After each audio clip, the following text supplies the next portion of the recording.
Hello students, आइए इस video में मैं आपको बताता हूं जॉब लेटर का फॉर्मेट बहुत ही आसान तरीके से, ताकि आपको याद करने में भी दिक्कत ना हो, परेशानी ना हो, बहुत आसानी से याद भी हो जाए और आपके फुल मार्क्स भी मिले। ठीक है, शुरू करते हैं। जॉब लेटर क्लास 11th और 12th और ग्रेजुएशन के एग्जाम में जो है आता है। ठीक है, तो देखिए सबसे पहले हमारा सेल्फ एड्रेस आता है। इसे हम कहते हैं सबसे ऊपर सेल्फ एड्रेस। सेल्फ एड्रेस यानी कि अपना एड्रेस। और ये अपना एड्रेस मतलब अपने घर का एड्रेस नहीं लिखना है, लिखते हैं कई बच्चे। ये आपको लिखना है सेल्फ एड्रेस जो क्वेश्चन पेपर में दिया होता है। क्वेश्चन कैसे दिया होता है? You are Mohit living at A50 Karol Bagh, ऐसे। तो आप लिखेंगे, नाम यहाँ नहीं लिखेंगे, नाम लास्ट में लिखेंगे, यहाँ लिखेंगे जैसे A50 करोल बाग न्यू दिल्ली, इस तरह से लिखेंगे। फिर एक लाइन ब्लैंक छोड़ेंगे, फिर यहाँ पे डेट लिखेंगे जैसे 15 जुलाई 2020। एक लाइन ब्लैंक छोड़ने के बाद ही डेट लिखना है। ये बीच में स्पेस होना जरूरी है, ये फॉर्मेट का पार्ट है। और नहीं लिखेंगे तो गलत होगा और फॉर्मेट के मार्क्स भी आपको नहीं मिलेंगे। और डेट का फॉर्मेट यही रहना चाहिए, किसी और तरीके से आप डेट ना लिखें। ठीक है, कई बच्चे गलती करते हैं। उसके बाद फिर एक लाइन ब्लैंक छोड़ेंगे और लिखेंगे the personnel officer. Personnel officer है, ये पर्सनल ऑफिसर नहीं है, इसको पर्सनल ऑफिसर ना पढ़ें। ठीक है, पर्सोनल ऑफिसर यानी कि या HR मैनेजर आप लिख सकते हैं। यहाँ लिखेंगे the personnel officer Birla foundation, जैसे यहाँ पे लिख दिया है। जो भी कंपनी का नाम होता है जिसके लिए आप जॉब के लिए अप्लाई कर रहे हैं वो लिखेंगे न्यू दिल्ली। फिर एक लाइन ब्लैंक छोड़ेंगे, फिर लिखेंगे subject application for the post of. सिर्फ यहाँ पे आपको पोस्ट का नाम लिख देना है। ठीक है, जैसे आपको लिखा जाता है TGT टीचर के लिए, तो यहाँ आप सिर्फ लिखेंगे पोस्ट ऑफ टीचर। अगर आपको कहा जाता है कंप्यूटर ऑपरेटर तो आप सिर्फ लिखेंगे यहाँ पर कंप्यूटर ऑपरेटर, ज्यादा कुछ नहीं लिखना है अपनी तरफ से। सिर्फ पूरे लेटर में ये लिख लीजिए कि कौन सी पोस्ट है, उस पोस्ट का नाम यहाँ पर आप लिख दीजिए। ठीक, उसके बाद फिर एक लाइन ब्लैंक छोड़िए और ब्लैंक छोड़ करके यहाँ पे लिखिए सर। सर लिखने के बाद यहाँ हम ये अपना फॉर्मेट लिखेंगे। In response to your advertisement in the news paper on 14th July 2020, जैसे ऊपर हमने 15 जुलाई लिखा था तो यहाँ एक दिन पहले की डेट लिख दी है 14th जुलाई। ठीक है, हम कह रहे हैं कि आपका एडवर्टाइजमेंट जो न्यूज़पेपर में आया था उसके रिस्पॉन्स में, और क्या था कि requiring a dynamic and experienced young man. आपको जो है एक डायनेमिक यानी कि बहुप्रतिभाशाली और एक्सपीरियंस्ड अनुभवी यंग मैन की जरूरत थी टू वर्क एज एन, जैसे जो पोस्ट है जो आपने सब्जेक्ट में लिखा था वही यहाँ पे लिखेंगे। जैसे कंप्यूटर ऑपरेटर है तो यहाँ पे भी कंप्यूटर पे लिखेंगे, ज्यादा अपनी तरफ से कुछ नहीं लिखना है। ऑफ योर कंसर्न यानी कि आपकी कंसर्न आपके फर्म में। I offer myself as a candidate for the same. मैं अपने आप को एक कैंडिडेट के रूप में, एक उम्मीदवार के रूप में प्रस्तुत करता हूं। The enclosed biodata gives full details of my qualification, experience and family background. Enclosed यानी कि जो मैंने बायोडाटा साथ के साथ लगाया है उसमें पूरी डिटेल है मेरी क्वालिफिकेशन, मेरे एक्सपीरियंस और मेरे फैमिली बैकग्राउंड के बारे में। इफ यू, यहां पे हम एक शब्द और लिखेंगे,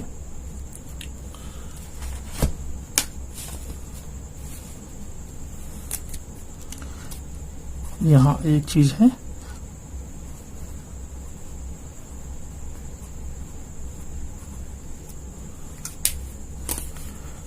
इफ यू कंसिडर, यहां लिखा है consider my application worth pursuing, मतलब आपको लगता है कि मेरा एप्लीकेशन जो है योग्य है। I shall be interviewed at any day, तो मैं किसी भी दिन इंटरव्यू देने के लिए तैयार हूं। Thanking you, yours truly XYZ। XYZ मतलब आप वो नाम लिखेंगे जो क्वेश्चन पेपर में आपको नाम दिया हुआ है। ठीक है, इसके बाद हम लिखते हैं बायोडाटा। जॉब लेटर में बायोडाटा लिखना कंपलसरी है, उसके बिना आपको मार्क्स पूरे नहीं मिल। बायोडाटा में देखिए सबसे पहले यहाँ पे आप आगे हेडिंग डाल दीजिएगा बायोडाटा, फिर बायोडाटा के बाद नाम, यहाँ पर आप अपना नाम लिखेंगे। और देखिए स्पेस एक बराबर रखिएगा, जैसे यहाँ पे देखेंगे कि इक्वल है लेफ्ट साइड और राइट साइड। लेफ्ट साइड में नाम लिखा हुआ है और उसके बारे में राइट साइड में लिखा हुआ है। तो यहाँ नाम, अपना नाम जो है आप लिखेंगे जो आपकी आपको क्वेश्चन पेपर में दिया हुआ है। से दैट अमित दिया हुआ है तो आप यहाँ पर अमित लिख दीजिए। फादर्स नेम नहीं दिया होता है तो आप कोई सा भी लिख सकते हैं, कोई दिक्कत नहीं है। आप अपने फादर का या कुछ भी सपोज करके आप लिख देंगे, कोई दिक्कत नहीं। एड्रेस जो दिया हुआ है वही एड्रेस आप यहाँ पे दोबारा लिखेंगे। उसके बाद आता है एजुकेशनल क्वालिफिकेशन। देखिए सीधे में लिखेंगे, लेफ्ट साइड हम हेडिंग लिख रहे हैं और राइट साइड में जो है लिख रहे हैं, तो आप आगे पीछे नहीं करें, सीधे में चलिएगा। एजुकेशनल क्वालिफिकेशन में हम जैसे लिख रहे हैं पास्ट 10th फ्रॉम सीबीएसई की, हमने सीबीएसई से 10th पास किया है 2015 में। फिर लिख रहे हैं passed 12th from CBSE board in 2017। अच्छा, ये 5-7 साल पहले का लिखा जाता है, क्योंकि आप जब जॉब करने जाएंगे तो कम से कम ग्रेजुएट होंगे या 12th पास होंगे, तो आप अपनी एज के हिसाब से नहीं, उससे बढ़ा करके लिखेंगे, ठीक है, इसलिए पहले का लिखा हुआ है। तो passed 12th from CBSE board in 2017, तो ये आप लिख देंगे। फिर बीए पास्ट फ्रॉम डीयू, तो आप जो है ये लिख देते हैं, हमने डीयू किया, बीए किया है डीयू से, और ये बदल जाता है। जैसे आपको इंजीनियर की डिमांड होगी तो आप लिखेंगे हमने बीटेक किया है या पॉलिटिकल इंजीनियरिंग किया है, जो भी है क्वालिफिकेशन आप यहाँ पे लिखेंगे, ठीक है। इसके बाद आप अदर क्वालिफिकेशन में आ जाते हैं कि एक्स्ट्रा और क्या आपको आता है।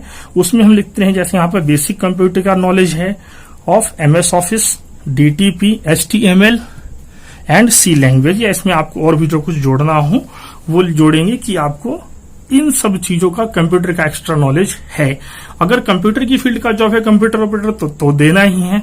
ये आपकी बेसिक क्वालिफिकेशन हो जाती है और ये जो है आपकी स्किल क्वालिफिकेशन हो जाती है। अदर क्वालिफिकेशन में स्किल क्वालिफिकेशन के बारे में लिखा जाता है, तो नॉर्मली आप ये सारी चीजें लिख देंगे, ठीक है। उसके बाद हम बात करेंगे एक्सपीरियंस का, ठीक है। उसके बाद हम बात करेंगे एक्सपीरियंस का, तो यहां पे हम लिख देंगे अगर एक्सपीरियंस है तो लिखेंगे 2 years experience in the relevant field. Relevant field general term लिख दिया है कि भाई जिस फील्ड में आप खोज रहे हैं उसी फील्ड में मैंने काम किया हुआ है, तो मुझे 2 साल का एक्सपीरियंस है, ठीक है। उसके बाद हम देते हैं पर्सनल डिटेल्स। पर्सनल डिटेल्स में डेट ऑफ बर्थ, वही आप जॉब के हिसाब से अपनी जो है पीछे की previous date of birth, date of birth में आप जो है इस तरह से कोई भी एक at random date of birth जो है डेट और ईयर डाल देंगे, ठीक। मैरिटल स्टेटस, मैरिड या अनमैरिड लिख सकते हैं, नॉर्मल स्टूडेंट्स हैं तो अनमैरिड लिखेंगे। लैंग्वेज नोन हिंदी और इंग्लिश, ठीक है, ये बता दिया हमने। और हॉबी, हम 1 या 2 अपनी हॉबी भी लिख देते हैं कि हमारी हॉबी क्या है, कुकिंग, डांसिंग, जैसे यहाँ लिखा है, तो आपको जो भी अच्छा लगता है वो आप लिख सकते हैं। याद कर लीजिए तो आप यही लिख सकते हैं। अगर इस तरह से आप इस जॉब लेटर को पूरा लिख करके आते हैं आपको फुल मार्क्स मिलेंगे, ठीक है। आप बने रहिए हमारे साथ हमारे चैनल पे, ताकि आपको इस तरह के और भी इंटरेस्टिंग वीडियोस मिलते रहें। Thanks for watching this video.